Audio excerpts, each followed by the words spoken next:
Delhi railway station यात्रियों से खचाखच भरा हुआ था। उन्हें यात्रियों में पसीने में तरबतर लता देवी का परिवार ट्रेन आने की प्रतीक्षा कर रहा था। मम्मी बहुत गर्मी लग रही है, क्या तुम इतनी गर्मी में एसी से उठाकर यहाँ रेलवे स्टेशन पर ले आए? मैं भी क्या करूँ बेटा, मुझे भी बहुत गर्मी लग रही है। मम्मी इतनी गर्मी में भारी भारी कपड़े कैसे पहनेंगे? मेरा तो अभी से बुरा हाल हो रहा है। तुम सबको हो क्या गया है? मेरी भतीजी की शादी है तो मेरा परिवार बढ़िया कपड़े ही पहनेगा ना, या फिर सूती कपड़े शादी में अच्छे थोड़ी लगते हैं। अरे शादी में तो रेशमी और भारी कपड़े ही सुंदर लगते हैं। अब ये बातें बाद में करना, ट्रेन आ गई। लाओ बैग मुझे, और तुम आराम आराम से चलो। बिट्टू बेटा दादी का हाथ पकड़ ले, कहीं गिर ना जाए। हाँ हाँ, मेरा लाडला पोता है, अब बड़ा हो गया है, 21 पार कर चुका है, अब तो यही संभालेगा मुझे। मई की भरी गर्मी और जब ट्रेन चली तो लता देवी का पूरा परिवार परेशान हो गया। पापा एक बात बोलूं, आप ना बहुत लेट कर देते हो। अच्छी खासी एसी की टिकट 2 महीने पहले मिल रही थी, कैसे करवाते? निशा को पता ही नहीं था कि उसके कॉलेज का जो प्रोजेक्ट है वो कब सबमिट होना है। ये तो बोल रही थी मई के बीच में होना है, और ये पहले ही अप्रैल में सबमिट कर चुकी है। अब ट्रेन की टिकट भी नहीं मिल रही थी क्योंकि गर्मियों की छुट्टियां शुरू हो गई हैं। अब गर्मियों में ट्रेन की टिकट करवाओगे तो महंगी आएंगी। पापा मैंने बोला था फ्लाइट करवा लो। अब बैठो, जैसे भी फालतू बातें छोड़ो। पहले ही गर्मी में मेरे सिर में दर्द हो रहा है। अरे ठंडा पानी देख लो, कहीं बोतल मिल रही है तो। पता नहीं लोग गर्मी में शादी क्यों रखते हैं। बहू जो डेट निकलेगी वही रखेंगे ना। अब ये थोड़ी है कि तुम्हारी शादी की डेट नवंबर में निकली थी क्योंकि तुम्हारी सगाई ही सितंबर में हुई। अब सुरभि की सगाई हुई मार्च में, उसके बाद अब मई में डेट निकल आई। अगर अभी शादी नहीं करते तो अगले साल की अप्रैल निकल रही थी। पूरा 1 साल कौन इंतजार करता है? गर्मी का मौसम और बिना एसी की ट्रेन सफर तो जैसे तैसे काट लिया। लता देवी अपने परिवार के साथ झुलसती गर्मी में अपने मायके कानपुर पहुंचती हैं। रोहित बेटा बिजली के दफ्तर में फोन मिलाकर देख, कितनी देर में लाइट आ रही है। वैसे जाती नहीं है आज, पता नहीं कैसे। घर में फंक्शन है तो लाइट भी आज ही जानी थी। इतनी गर्मी में कैसे तैयार होंगे मामी जी, बहुत गर्मी है। अरे वो पड़ोस वाली आशा जी है ना, उनके घर इन्वर्टर लगा हुआ है। मैं तुम सबको वहीं भेज रही हूँ, उनके घर ही तैयार हो जाना। डिम्पल अपनी भाभी और निशा को आशा जी के घर ले जा। मम्मी आप तो कह रही थी कि मुझे भाभी तैयार करेगी, अब भाभी को साथ वाले घर में भेज रहे हो तो मुझे कौन तैयार करेगा कॉकटेल और मेहंदी के लिए? सुधीर जी के घर वालों ने भी आना है। हाँ एक काम करो बहू, पहले तुम सुरभि को तैयार कर दो, फिर खुद तैयार होने चली जाना। वो क्या है ना, इसकी पार्लर वाली कल के लिए बुक करी है, तो घर घर के लोग थे तो हमने सोचा ये खुद ही तैयार हो जाएगी। पर आज सुबह ही पता चला है कि लड़के वाले भी आ रहे हैं। सुरभि थोड़ी तैयार होकर रहेगी तो अच्छा लगेगा। नीलम जाओ सुरभि को तैयार कर दो, तुम्हारा तैयार होना इतना जरूरी नहीं है। सुरभि की तो शादी है, उसे पहले अच्छे से तैयार होना चाहिए। पसीने में भीगी हुई, गुस्से में आंखें लाल नीलम सुरभि को कमरे में ले जाती है। मम्मी इतनी गर्मी में तो मेरा मन ही नहीं कर रहा है कि कुछ भारी पहनूं। मुझे तो तुम टी शर्ट और पजामा दे दो। टी शर्ट और पजामा पहनकर कॉकटेल में डांस करोगी? तुम्हें तो सुंदर तैयार होना चाहिए। सुरभि लाइट और नहीं मिलेगी क्या? ये तो रोशनी बहुत कम है। इन्वर्टर वाला आया हुआ है, थोड़ी देर में इन्वर्टर चल जाएगा। कॉकटेल और मेहंदी घर में रखोगे? ये तो मुझे पता ही नहीं था, मुझे लगा कहीं बाहर किसी बैंकेट हॉल में होगी। भाभी पापा है ना हमारे, कहते हैं ये सब फालतू के खर्चे। शादी में अच्छा पैसा लगा दिया, कल बहुत बढ़िया जगह शादी है और बाकी के फंक्शन कह रहे हैं घर पर ही करो। नीलम ने सुरभि का मेकअप कर लिया तो पता चला कि जो पड़ोस वाली आशा जी है वो ताला लगाकर कहीं काम से चली गई हैं। मामी जी मुझे नहाना था पर नल में पानी नहीं आ रहा। पानी नहीं आ रहा? डिम्पल मोटर चला दे, टंकी खाली हो गई होगी।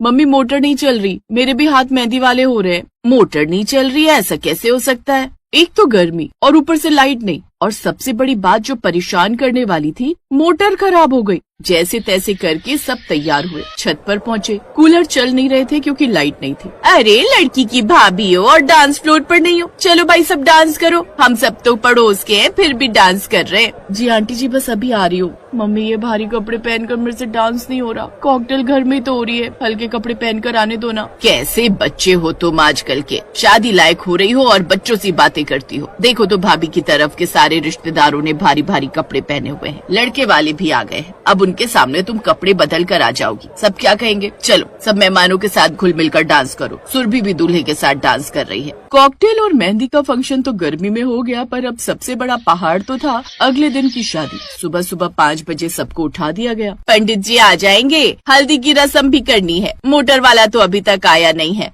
पड़ोस में से पाइप डालकर पानी भर रहे टंकी में, जिसका नंबर लगे नहाते जाओ। ओह नो पापा, कहाँ फंसा दिया? पगलों में से इतनी बदबू आ रही है, मानो बरसों से नहीं नहाया हूँ मैं। अब गर्मियों की शादी है तो ये सब झेलना ही पड़ेगा। हल्दी का फंक्शन घर के सामने बने खुले मैदान में रखा गया था। चिलचिलाती धूप और पीले रंग के कपड़े, सभी रिश्तेदार और पड़ोसी जान पहचान के लोग हल्दी में डांस करने लगे। हल्दी का फंक्शन पूरा हुआ। शाम को सुरभि तैयार होने के लिए पार्लर गई। वहाँ से तैयार होकर आई तो बैंकेट हॉल के कमरे में बैठ गई। गर्मी से उसका बुरा हाल हो रहा था। सुरभि को घबराहट होने लगी। नीलम सब देख रही थी, अब वो चुप नहीं रही। आंटी जी, आप देख रहे हो ना कितनी गर्मी हो रही है। सुरभि ने कितना भारी लहंगा और ज्वेलरी पहनी हुई है, ऊपर से इतना हैवी मेकअप। आप लोग फोटोज बाद में खिंचवा लेना, अभी तो जयमाला भी होनी है। इतनी देर तक तो सुरभि की तबीयत खराब हो जाएगी। क्यों नहीं बेटा, चलो चलो हम लोग बाहर चलते, दुल्हन को परेशान मत करो। अचानक सुरभि को चक्कर आने लगे। उसे घबराहट हो गई, वो परेशान हो गई। तुरंत उसने सुरभि के लिए नींबू पानी मंगवाया और उसे पीने के लिए दिया। सुरभि, नींबू पानी पी लो, तुम्हें फ्रेश लगेगा, वरना पानी की कमी हो जाती है। ऊपर से तुम इतना हैवी तैयार हुई हो तो घबराहट तो नहीं जायज है। और फिर भरी गर्मी के बीच शादी की रस्में पूरी हुई। तारों की छांव में सुरभि की डोली विदा हुई। शादी तो भगवान की कृपा से बिना किसी रुकावट के संपन्न हो गई। पर सुरभि के पापा यानी कि लता देवी के भाई जानते थे कि उन्होंने बहुत बड़ी गलती कर दी गर्मियों में शादी रखकर।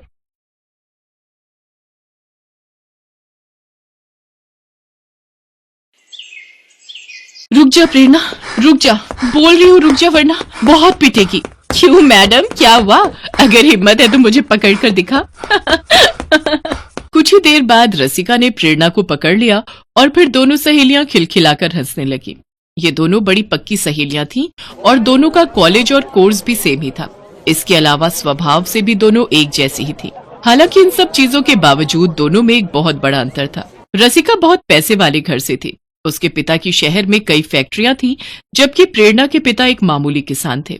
पर पढ़ाई में बहुत अच्छी होने की वजह से प्रेरणा को स्कॉलरशिप मिल गई थी, जिसकी मदद से वो भी रसिका के साथ इतने बढ़िया कॉलेज में पढ़ रही थी। फिर एक दिन कॉलेज में, क्या हुआ मैडम, किस सोच में डूबी हैं? अरे तू आ गई, पर इतनी लेट, कहाँ बिजी थी? अरे वो मैं बाबा के साथ खेत में काम करवा रही थी, तो बस उसी में थोड़ा लेट हो गया। अच्छा चल फिर कोई बात नहीं, कुछ जरूरी बताना है तुझे। हाँ तो बताना। यार वो लोग कल घर आए थे। कौन? अरे वही लड़के वाले जिनके बारे में मैंने तुझे पिछले हफ्ते बताया था। अरे वाह, तो जल्दी बताना, लड़का कौन है, कैसा दिखता है, क्या करता है? डॉक्टर है, वो 2 भाई हैं, दोनों ही डॉक्टर हैं। अब बड़े भाई का रिश्ता आया है मेरे लिए। तुझे कैसे लगे डॉक्टर साहब?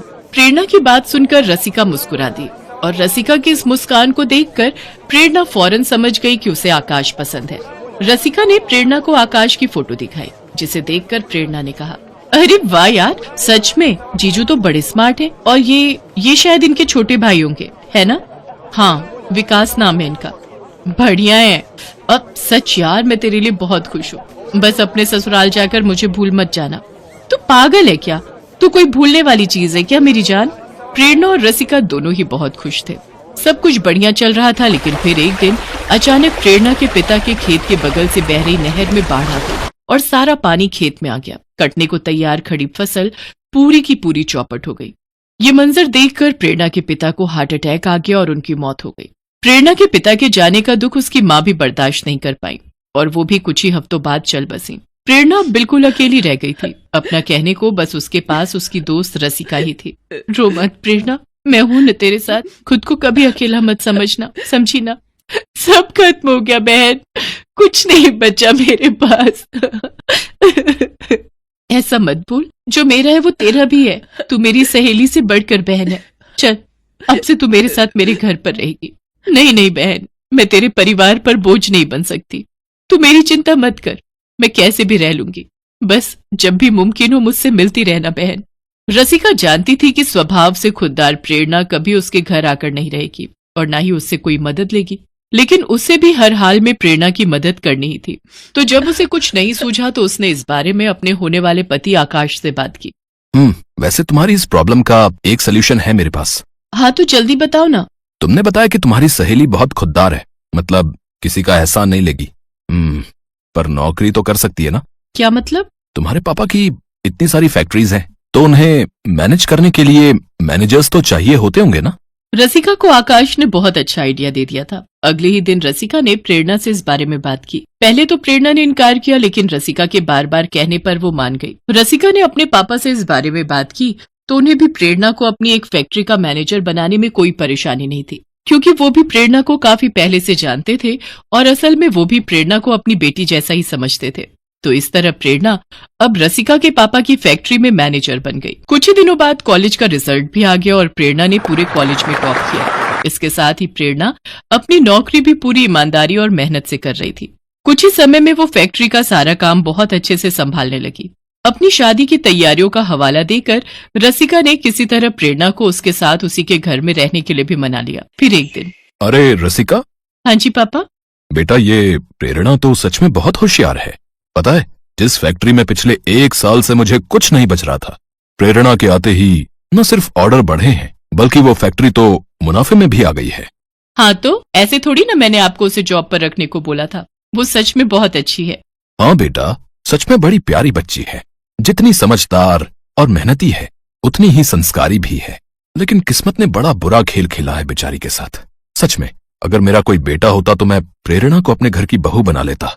अपने पिता की इस बात पर रसिका मुस्कुरा दी, लेकिन कहीं न कहीं उसे ये भी एहसास था कि वाकई उसकी शादी हो जाने के बाद प्रेरणा बहुत अकेली पड़ जाएगी और भविष्य में उसकी शादी भी किससे और कैसे होगी, ये भी एक बड़ा सवाल था। फिर एक दिन, ओए प्रेरणा की बच्ची, हाँ बोलना, तू मैनेजर क्या बन गई? बड़े नखरे हो गए तेरे। मेरे लिए बिल्कुल भी टाइम नहीं है तेरे पास। मेरी शादी आ रही है और तू है कि बस फैक्ट्री से घर और घर से फैक्ट्री में ही उलझी रहती है। मेरा लहंगा, पार्लर और ज्वेलरी कुछ भी फाइनल नहीं हुआ अब तक। अच्छा बाबा, मैं अंकल से बात करके छुट्टी ले लेती हूँ और आज के आज सब फाइनल कर देते हैं। अब तो ठीक है ना? पापा से मैंने बात कर ली है, तेरी छुट्टी अप्रूव्ड है। चल अब जल्दी से मेरे साथ चल। ऐसे ही रसिका की शादी का दिन भी आ गया। गहनों से लदी रसिका दुल्हन के रूप में बहुत ही सुंदर लग रही थी। रसिका के पापा ने शादी में अपनी हैसियत के अनुसार काफी खर्च किया था।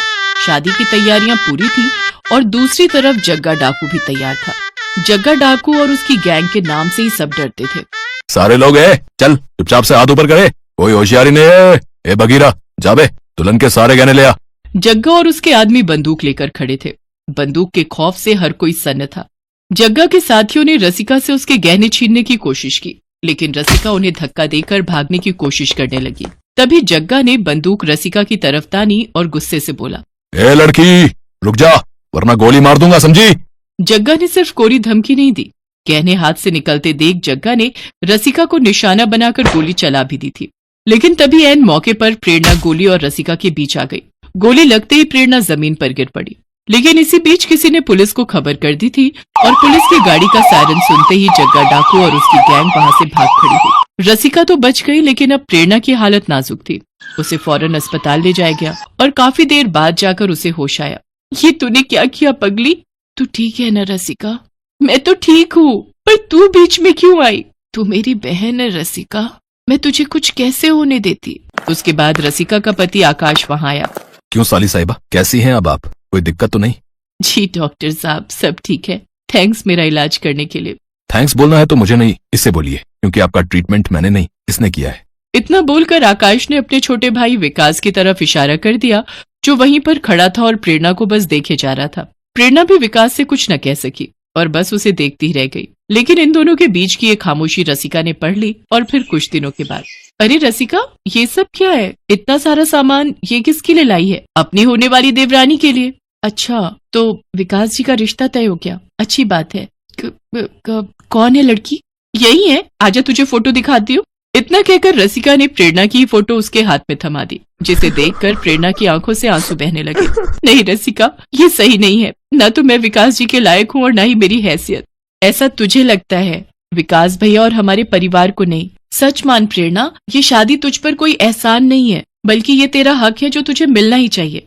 हाँ, पर मेरी एक शर्त है, शादी के बाद मैं तेरी जेठानी हो जाऊंगी, तो थोड़ा अदब से बात करना मुझसे, समझी?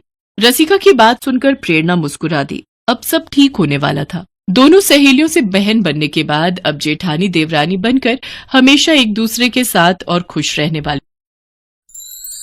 Thanks for watching.